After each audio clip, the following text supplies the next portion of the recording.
நீங்க செஞ்சிட்டு இருக்கக்கூடிய இந்த வேலை அப்படிங்கிறது அரசியலமைப்பு சட்டத்துக்கே எதிரானது. இந்தியாவினுடைய ரெப்ரசன்டேஷன் ஆஃப் பீப்புள் ஆக்ட் இதுக்கு எந்த விதமான அதிகாரமே உங்களுக்கு கொடுக்கல. நீங்க எப்படி அதிகாரத்தையும் அரசியலமைப்பு சட்டத்தையும் துஷ்பிரயோகம் பண்றீங்க அப்படிங்கிற கேள்வியை கேட்டு உச்சநீதிமன்றம் நேரடியாக பாஜகவினுடைய தேர்தல் ஆணையத்துக்கு நோட்டீஸ் அனுப்பிச்சிருக்காங்க. உடனடியா நீங்க இதுக்கு பதில் சொல்லி ஆகணும் அப்படின்னு உச்சநீதிமன்றம் ஒரு கண்டிப்பையும் சொல்லியிருக்காங்க. ஏன் எதுக்காக தேர்தல் ஆணையத்தின் மீது இவ்வளவு காட்டமாக உச்சநீதிமன்றம் நோட்டீஸ் அனுப்பிச்சிருக்காங்க? இதுக்கு பின்னாடி தமிழ்நாடு அரசு போட்டிருந்த மனு என்ன, அந்த மனுவில் கொடுக்கப்பட்டிருக்கக்கூடிய மிக முக்கியமான ஆதாரங்கள் என்னென்ன? வணக்கம், இது மெட்ராஸ் ரிவ்யூ. நான் உங்கள் சத்யராஜ். தமிழ்நாடு அரசு சார்பாக உச்சநீதிமன்றத்தில் போட்டிருந்த வழக்கு இன்னைக்கு பரபரப்பான உத்தரவுகளை கொடுத்திருக்காங்க. நேரடியா தேர்தல் ஆணையத்துக்கிட்ட ஒரு நோட்டீஸ் அனுப்பிச்சு விளக்கம் கேட்டிருக்காங்க. தமிழ்நாடு அரசு தரப்பிலிருந்து போட்ட மனு ரொம்ப ரொம்ப முக்கியமானது. அதாவது தமிழ்நாட்டில் வரக்கூடிய தேர்தலை மையமாக வைத்து இங்க எஸ்ஐஆர் ஸ்பெஷல் இன்டென்சிவ் ரிவிஷனை இந்த பாஜக அரசாங்கம் தேர்தல் ஆணையம் நடத்துறாங்க. இப்படி எஸ்ஐஆர் நடத்துவது இந்திய அரசியலமைப்பு சட்டத்துக்கு எதிரானது. அது இந்திய அரசியலமைப்பு கொடுத்திருக்கக்கூடிய அதிகாரத்தை துஷ்பிரயோகம் செய்யற மாதிரி நீங்க பண்றீங்க அப்படிங்கிறது குறித்து வெளிப்படையாக ஆதாரத்தோடு உச்சநீதிமன்றத்தில் தமிழ்நாடு அரசு கொடுத்திருந்தாங்க. அதுக்கு விளக்கம் கொடுக்க சொல்லி இன்னைக்கு தேர்தல் ஆணையத்துக்கு அனுப்பப்பட்டிருக்கு இந்த நோட்டீஸ். இதுல குறிப்பா தமிழ்நாடு அரசு சார்பா என்ன சொல்றாங்க அப்படின்னா, எஸ்ஐஆர் நடைமுறைப்படுத்த உகந்த காலம் இது அல்ல. தேர்தல் ஆணையத்துக்கு இந்த நடைமுறையை செயல்படுத்துவதற்கு அதிகாரம் இல்லை. அரசியலமைப்பு சட்டம் தந்த அதிகாரங்களை மீறி தேர்தல் ஆணையம் செயல்படுகிறது அப்படிங்கறதுதான் தமிழ்நாடு அரசுடைய வாதம். நேரடியா இந்திய அரசியலமைப்பு சட்டத்துல இது குறித்து என்ன பேசியிருக்காங்க? அதாவது ஒரு மாநிலத்துல தேர்தல் நடப்பதற்கு முன்னாடியோ இல்ல தேர்தல் நடந்து முடிந்ததுக்கு பிறகோ வாக்காளர் பட்டியலை சரி செய்ய முடியுமா, அதை திருத்த முடியுமா? அதாவது இறந்து போனவங்க பேரெல்லாம் நீக்கிறதும் இதுவரைக்கும் சேராதவங்க பேரெல்லாம் உள்ள சேர்க்கிறதும், ஒருவருக்கு 2 இடத்தில் 3 இடத்தில் அட்ரஸ்கள் இருக்கும்போது வாக்காளர் அட்டை இருக்கும்போது அதை நீக்குவது நடைமுறை தானே. இந்த நடைமுறை நடப்பதற்கு ஏன் தமிழ்நாடு அரசு தடையா இருக்கு, தமிழ் மக்கள் தடையா இருக்கிறாங்க, இப்படி எல்லாம் பண்ணக்கூடாது ஏன் பேசுறாங்க அப்படிங்கிற கேள்வி தொடர்ச்சியா இருந்துகிட்டே இருக்கு. அடிப்படையில தமிழ்நாடு அரசு இன்னைக்கு நீதிமன்றத்துல போய் என்ன சொல்றாங்க அப்படின்னா, அரசியல் அமைப்பு சட்டத்தையா இருக்கட்டும் இல்ல தேர்தல் விதிகளா இருக்கட்டும், குறிப்பாக இந்த காலகட்டத்தில் நடத்த முடியாதாக இருக்கட்டும், இது எல்லாத்தையும் விரிவா பேசுறாங்க. அரசியலமைப்பு சட்டத்துல இந்த எஸ்ஐஆர் சொல்றாங்க இல்லையா, ஸ்பெஷல் இன்டென்சிவ் ரிவிஷன் அப்படிங்கிற ஒரு விஷயமே கிடையாது. ஸ்பெஷல் ரிவிஷன் ஒன்னு இருக்கு. ஸ்பெஷல் ரிவிஷன் இல்லாம இன்னும் 3 விஷயங்கள் இருக்கு. அதாவது செக்ஷன் 21 அரசியலமைப்பு சட்டத்துல representation of people act 1950 section 21ல ரொம்ப தெளிவா என்ன சொல்லியிருக்காங்க அப்படின்னா, ஒரு தேர்தல் நடப்பதற்கு முன்னாடியோ இல்ல ஒரு எஸ்ஐஆர் அதாவது சிறப்பு திருத்தங்களோ இல்ல திருத்தங்களோ செய்வதற்கு 4 ஆப்ஷன்ஸ் கொடுக்குறாங்க. Number 1, before election to the Lok Sabha or assembly, அதாவது நாடாளுமன்ற தேர்தலோ இல்ல ஒரு மாநிலத்தில் வரக்கூடிய சட்டமன்ற தேர்தலோ அதற்கு முன்பாக இதை செய்யலாம் அப்படிங்கிறாங்க.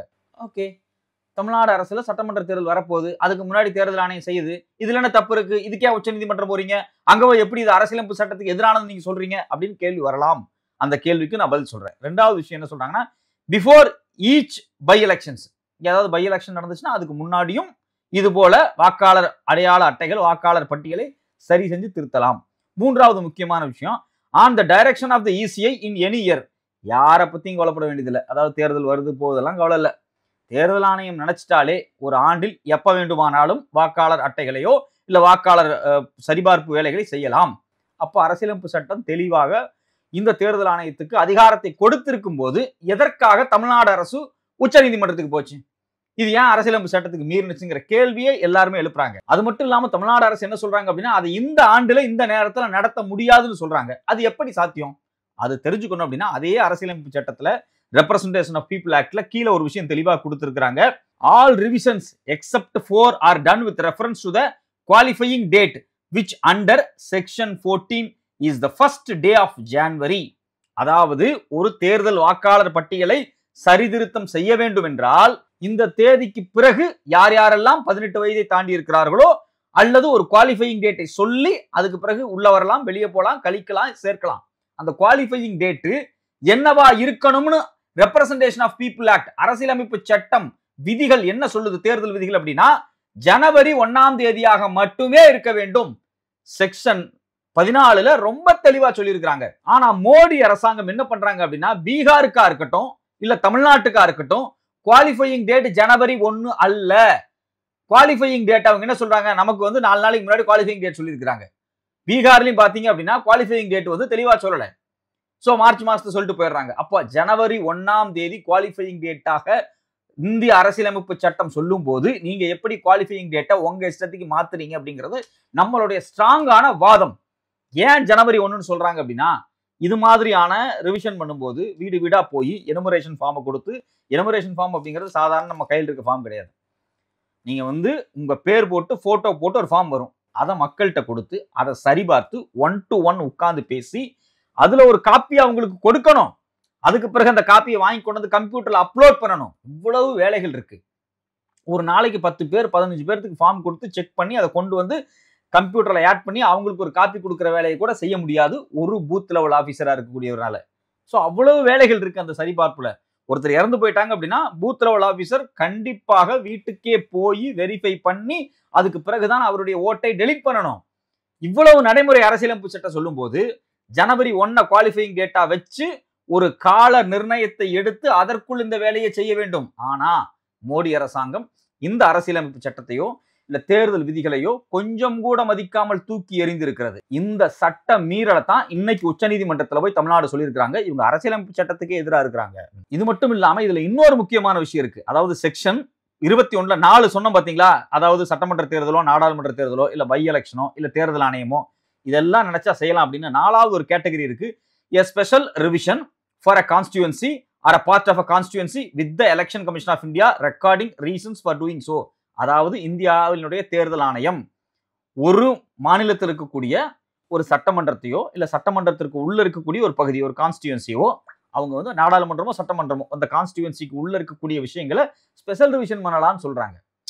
சோ அப்ப நீங்க தானே சொன்னீங்க ஸ்பெஷல் ரிவிஷன்ங்கிறது கான்ஸ்டியூஷன்லயே இல்லை அப்படின்னு. ஸ்பெஷல் இன்டென்சிவ் ரிவிஷன் கிடையாது. ஸ்பெஷல் ரிவிஷன் அப்படிங்கிறது என்ன அப்படின்னா இது முழுக்க முழுக்க ஒரு மாநிலத்தில் இருக்கக்கூடிய ஒரு சட்டமன்றத்தில் இருக்கக்கூடிய ஒரு தொகுதி இருக்கு பாத்தீங்களா அதுக்குள்ள போய் ரிவிஷன் பண்ணுவாங்க. ஃபார் எக்ஸாம்பிள் திருப்பூர்னு ஒரு கான்ஸ்டியூன்சி இருக்கு. இந்த திருப்பூர்ல வட மாநிலத்தவர் அதிகமாயிட்டாங்க. அங்க வந்து நிறைய ஓட்டுகள் வந்து தவறாக பயன்படுத்தப்படுது. வாக்காளர் அட்டைக்குள் நிறைய பேர் பூந்துட்டாங்க. நாங்க செக் பண்ணணும் அப்படின்னு சொல்லி இந்த செக்ஷன் 21 இருக்கக்கூடிய 4வது பார்ட் இருக்கு பாத்தீங்களா அந்த பார்ட்டை பயன்படுத்தி அந்த ரிவிஷனை அவங்க செய்யலாம். தப்பே கிடையாது. ஆனா ஒட்டுமொத்தமாக ஒரு மாநிலத்துக்கு செய்யவே முடியாது. அரசியலமைப்பு சட்டம் தெளிவாக சொல்வது special revision for a constituency or a part of a constituency with the ECI அப்படிங்குது. Part of the constituency or constituency தானே தவிர ஒரு மாநிலத்துக்கு நீங்க செய்ய முடியாது. அதனாலதான் தமிழ்நாடு அரசு நீங்க உச்சநீதிமன்றத்தில் போய் நிற்கிறாங்க. நீங்க அரசியலமைப்பு சட்டத்துக்கு எதிராக இருக்கிறீங்க. நீங்க செய்யற வேலையே தவறானது. உங்களுக்கு கான்ஸ்டியூஷன் இந்த ப்ரொவிஷன்ஸ் கொடுக்கல அப்படின்னு ரொம்ப தெளிவா சொல்றாங்க. ரெண்டாவது இந்த காலகட்டம் இதை செய்ய முடியாது அப்படிங்கிறதையும் தெளிவுபடுத்துறாங்க. இதுல நமக்கு பிராக்டிக்கலா வரக்கூடிய கேள்வி என்ன அப்படின்னா கடந்த ஒரு வாரத்துக்கு முன்னாடி திடீர்னு தேர்தல் ஆணையம் என்ன சொல்லிருச்சு?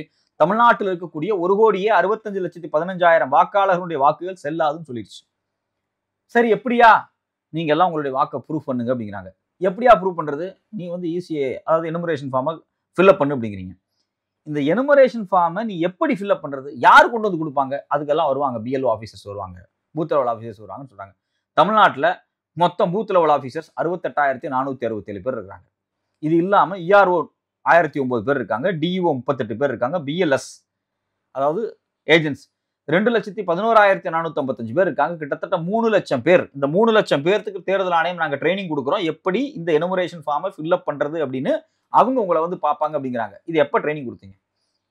4 நாள் 5 நாள். ஒரு நாளைக்கு 40,000 50,000 பேருக்கு நான் ட்ரைனிங் கொடுத்தேன் அப்படின்னு தேர்தல் ஆணையம் சொல்லுது. சோ இதுவே ஒரு மிகப்பெரிய போங்கு, ஒரு பொய். இந்த பொய் எந்த அளவுக்கு மோசமானது அப்படின்னா இந்த 3 லட்சம் பேர் தமிழ்நாட்டில் இருக்கக்கூடிய 6.5 கோடி வாக்காளர்கள் அதாவது வாக்காளர் ஏற்கனவே ஓட்டு போடக்கூடிய வாக்காளர் அட்டை வச்சுக்கூடியவங்களுக்கு எனுமரேஷன் ஃபார்மை செக் பண்ணுவாங்களாம். இந்த 3 லட்சம் பேர்த்துக்கு நீங்க ட்ரைனிங் கொடுக்கறதுக்கே 1 மாசம் ஆகும்.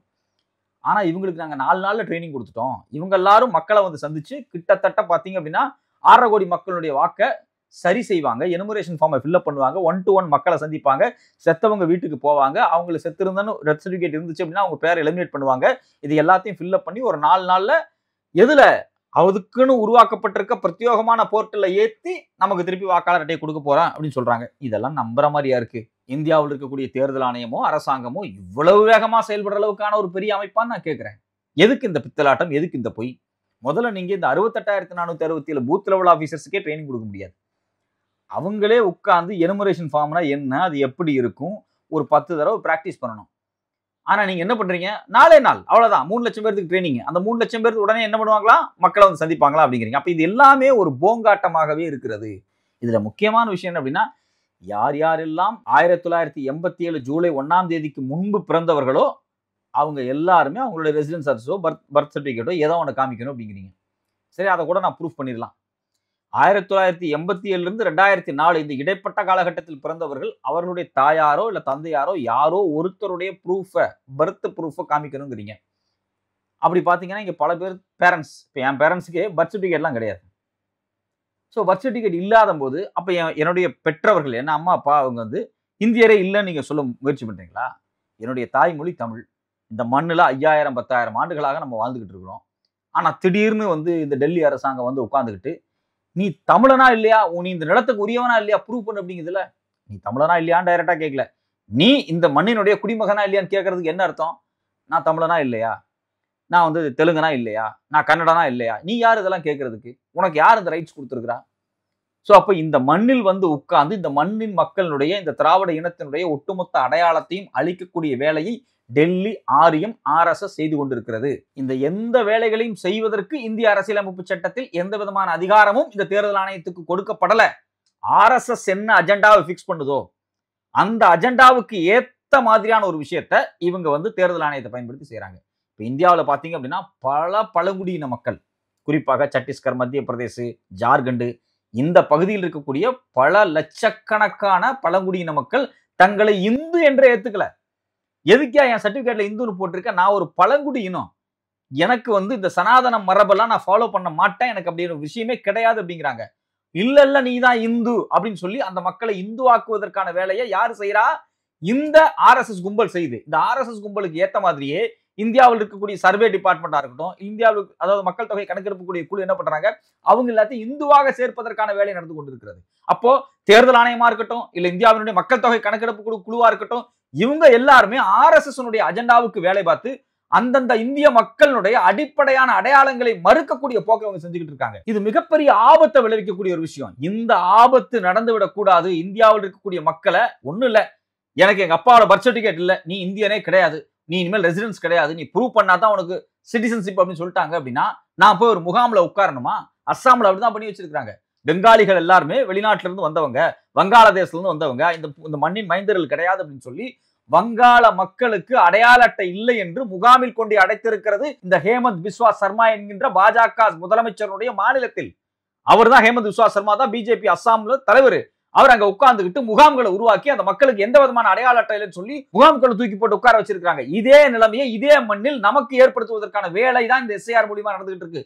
இது ஏதோ இந்த தேர்தல் வெற்றி மட்டும் கிடையாது. தேர்தல் வெற்றி அப்படிங்கிறது அவங்களுடைய ஷார்ட் டேர்ம் கோல், பாஜகவினுடைய ஒரு ஷார்ட் டேர்ம் கோல். அதையும் தாண்டி இந்த மண்ணில் வாழக்கூடிய சிறுபான்மையின மக்களையும், தலித் மக்களையும், ஒடுக்கப்பட்டவர்களையும் குறிவைத்து அவர்களுடைய வாக்குகளை இல்லாமல் பண்ணுவதை தாண்டி குடியுரிமையை இல்லாமல் பண்ணுவதற்கான வேலையை இந்த பாஜக மோடி அரசாங்கம் செய்து கொண்டிருக்கிறதா? இது எல்லாமே அரசியலமைப்பு சட்டத்துக்கு நேர் எதிரானது. இந்த கேள்விகளை வெளிப்படையாக கேட்டுதான் இன்னைக்கு உச்சநீதிமன்றம் தேர்தல் ஆணையத்துக்கு நோட்டீஸ் அனுப்பிச்சிருக்காங்க. நீங்க எப்படி இந்த ஷார்ட் டியூரேஷன்ல இதெல்லாம் நடத்துறீங்க? இதெல்லாம் எப்படி பாசிபிலிட்டி? அரசியலமைப்பு சட்டம் உங்களுக்கு வந்து அதிகாரம் கொடுக்காத போதும் நீங்க எப்படி செஞ்சிருக்கீங்க? விளக்கம் கொடுங்க அப்படிங்கிற நோட்டீஸ் தான் இன்னைக்கு உச்சநீதிமன்றம் அனுப்பிச்சிருக்காங்க. இதற்கு தேர்தல் ஆணையத்தின் தரப்பிலிருந்து, பாஜக தரப்பிலிருந்து ஏதாவது பதில் வருமா? பொறுத்திருந்து பார்ப்போம்.